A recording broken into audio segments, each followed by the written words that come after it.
Assalamualaikum warahmatullahi wabarakatuh.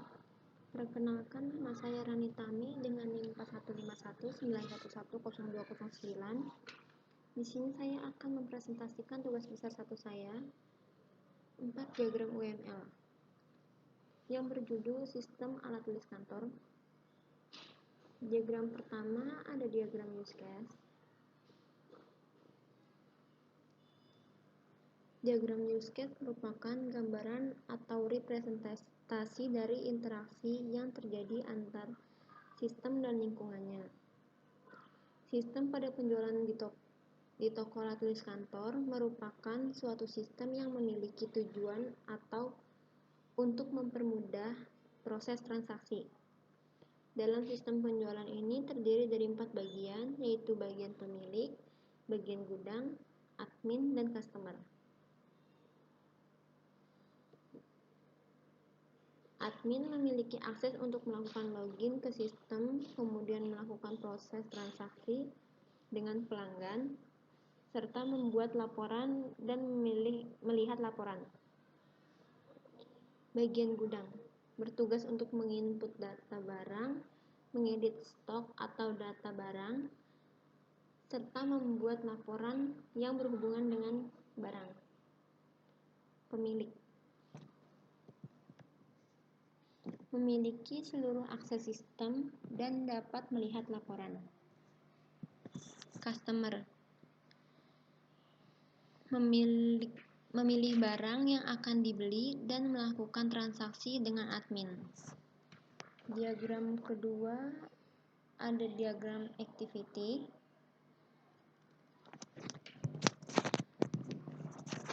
Activity diagram adalah diagram yang menggambarkan berbagai aliran aktivitas dalam sebuah sistem yang sedang dirancang,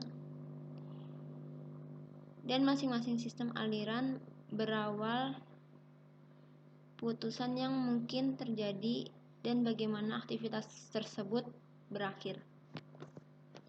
Dalam sistem ini ada 15 diagram activity. Yang pertama, login. Dari login, admin akan mengisi form yang berisi user dan password. Kemudian setelah diisi, klik login. Apabila akun tervalidasi oleh sistem, maka akun dapat diakses dan menuju menu utama. Kemudian yang kedua, memilih barang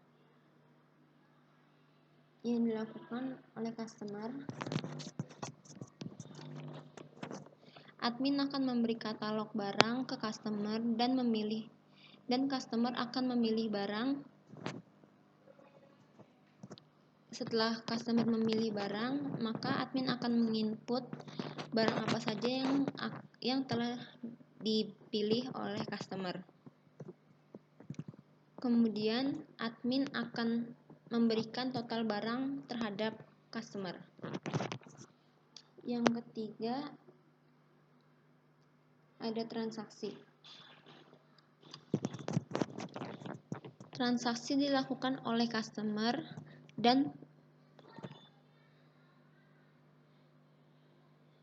admin. Saat customer telah memilih barang, maka barang akan diinput dan admin akan memberikan total pembelian. Dan pembeli akan memberikan alat pembayaran berupa tunai, kredit, ataupun debit. Setelah pembayaran, maka admin akan mencetak invoice dan customer dapat menerima barang yang telah dibayar. Kemudian ada input data barang dilakukan oleh bagian gudang yang akan mengakses menu data barang dan melakukan input data barang. Setelah selesai, simpan data barang.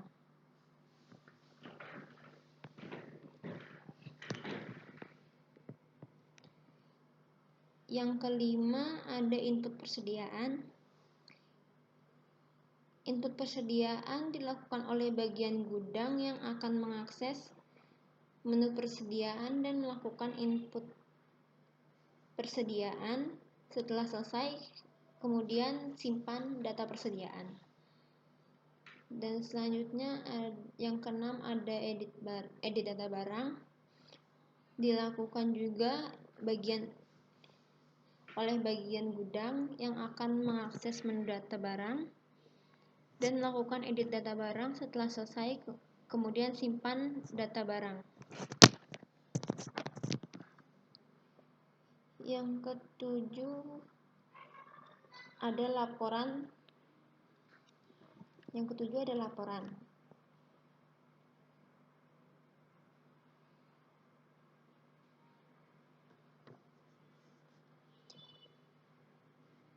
Admin hanya perlu melakukan memasukkan user dan password untuk mengakses laporan. Apabila benar, maka akan masuk ke halaman laporan, kemudian pilih laporan, dan admin bisa mencetak laporan tersebut.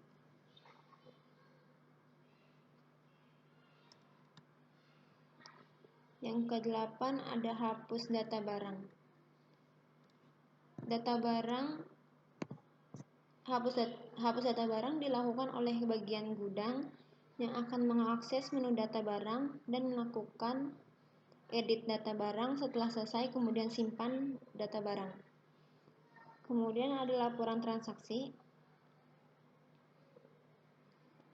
Laporan transaksi, admin akan membuat laporan transaksi, pilih menu laporan transaksi, kemudian admin akan melakukan input dan edit laporan. Setelah selesai, simpan laporan transaksi.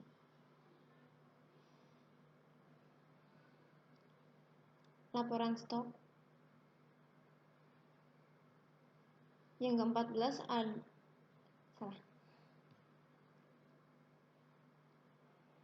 Yang ke-10 ada laporan stok barang. Bagian gudang membuat laporan stok, pilih menu laporan stok, kemudian melakukan input atau edit laporan pada stok tersebut. Setelah selesai, simpan laporan. Kemudian yang ke-11 ada sisa barang. Bagian gudang membuat laporan barang.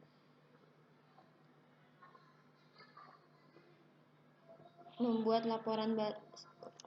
laporan sisa barang, pilih menu laporan sisa barang, kemudian melakukan input atau edit laporan. Setelah selesai, maka simpan laporan. Yang ke-12 ada laporan penjualan.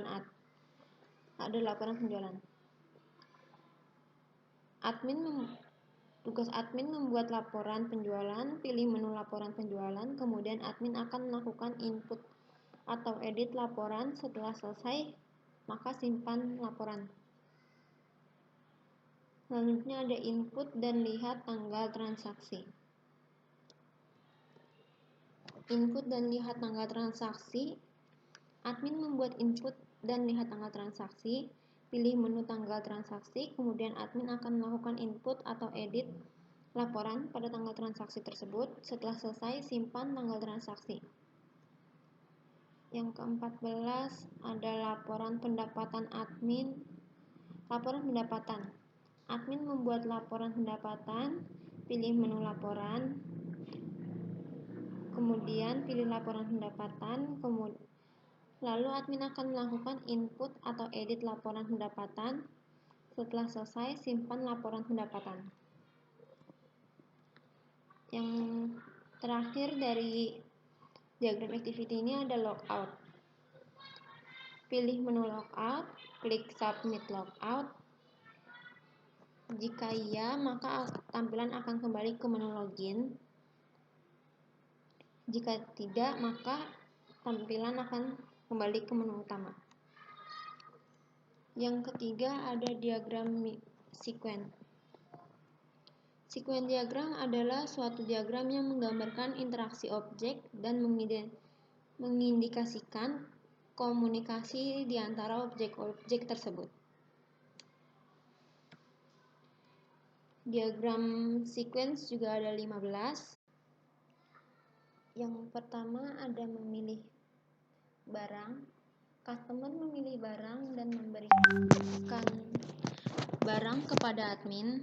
Kemudian admin input ke dalam sistem, lalu akan muncul tampilan untuk memastikan barang apa yang telah dibeli oleh customer. Setelah tidak ada lagi tambahan dari customer, maka customer akan memberikan alat pembayaran berupa tunai, kredit, ataupun debit. Setelah pembayaran, admin akan memberikan barang kepada customer. Selanjutnya, login. Admin akan masuk ke menu login dan memasukkan user dan password. Kemudian sistem akan memvalidasi akun tersebut. Apabila user dan password salah, maka user akan membawa admin kembali untuk mengisi user dan password. Apabila akun telah tervalidasi, maka akan masuk ke menu utama. Yang ketiga, transaksi. Transaksi dilakukan oleh customer dan admin. Saat customer telah memberikan barang yang akan dipesan ke admin, maka admin akan masuk ke menu utama dan akan menginput pesanan pembeli. Setelah admin menginput pesanan customer, maka admin akan memastikan pesanan itu benar. Setelah pesanan selesai, maka admin akan membuat invoice untuk customer. Kemudian customer membayar dengan menggunakan alat pembayaran. Maka setelah membayar, maka admin akan memberikan barang tersebut kepada customer. Yang keempat, ada input data barang. Dilakukan oleh bagian gudang, kemudian bagian gudang akan mengisi form untuk input data barang. Setelah mengisi form, data barang dapat disimpan.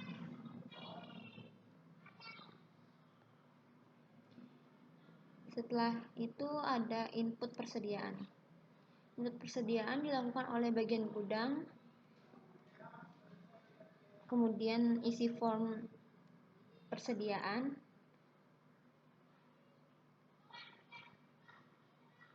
Kemudian bagian gudang dapat menginput persediaan. Setelah input persediaan, data dapat langsung disimpan. Kemudian ada delete data barang.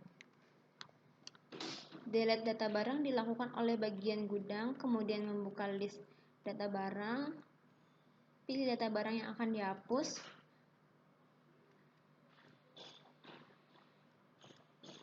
Pilih data barang yang akan dihapus. Setelah tervalidasi, maka data barang tersebut akan terhapus. Yang ketujuh ada edit data barang. Edit data barang, bagian gudang masuk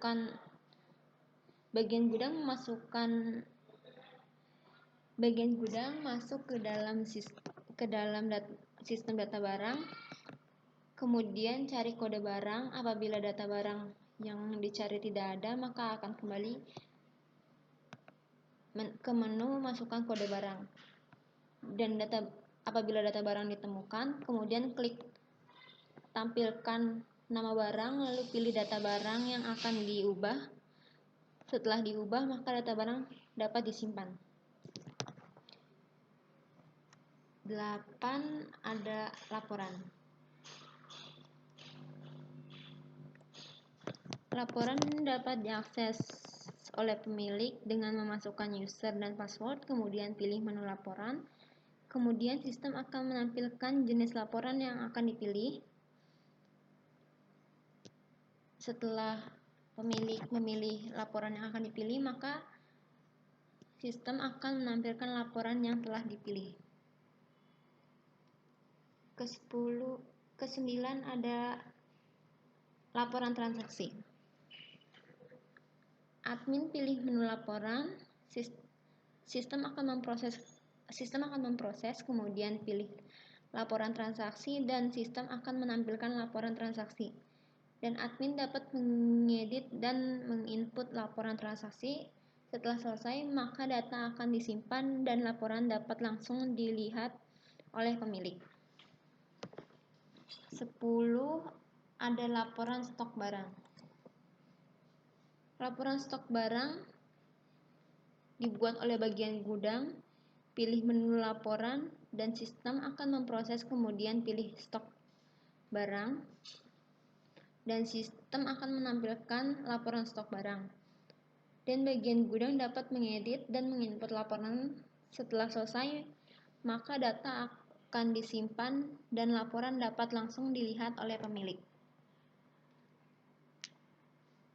Yang ke-11 ada sisa barang. Pilih menu laporan dan sistem akan memproses, kemudian pilih sisa barang, dan sistem akan menampilkan sisa barang dan bagian gudang dapat mengedit dan menginput sisa barang yang tersedia. Setelah selesai, maka data akan disimpan dan laporan dapat langsung dilihat. Kemudian ada laporan penjualan. Laporan penjualan dibuat oleh admin, pilih menu laporan, dan sistem akan memproses, kemudian pilih laporan penjualan, dan sistem akan menampilkan laporan penjualan. Dan admin dapat mengedit dan menginput laporan penjualan. Setelah selesai, maka data akan disimpan.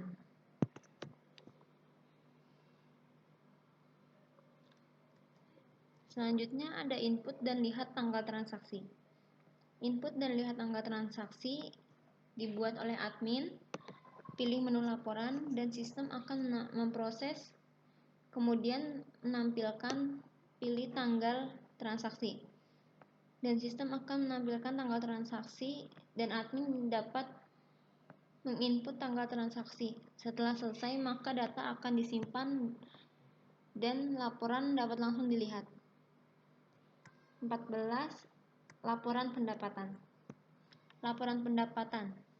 Pilih menu laporan dan sistem akan memproses, kemudian pilih laporan pendapatan dan akan menampilkan laporan pendapatan.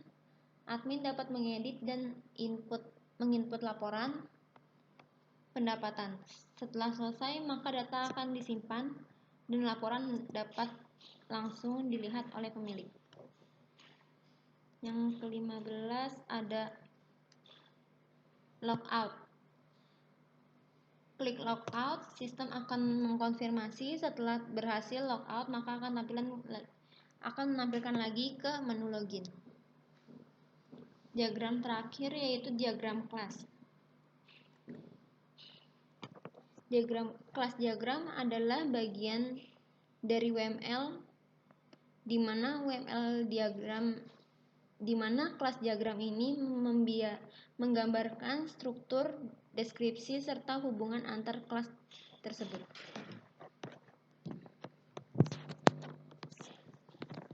Terima kasih atas waktunya. Mohon maaf apabila ada kesalahan. Wassalamualaikum warahmatullahi wabarakatuh.